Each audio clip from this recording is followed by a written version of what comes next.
Hello guys, welcome back to my channel. So today I will tell you how to download Poppy Playtime, Chapter 1. First, open your Google and search Steam.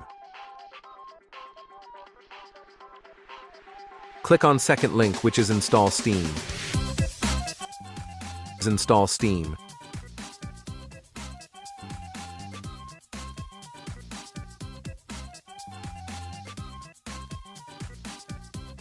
Once it installed, click on it.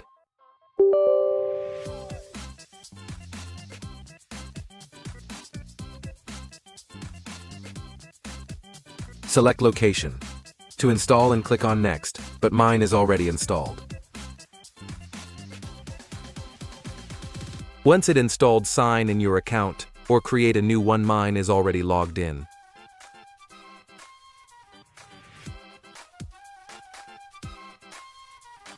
Then, go to the store and search Poppy Playtime, Chapter 1, and click on it.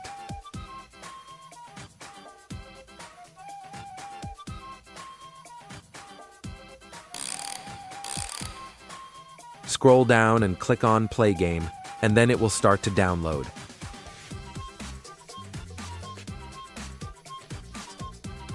Once it will be installed, click on Start Game and enjoy. Like and subscribe to my channel.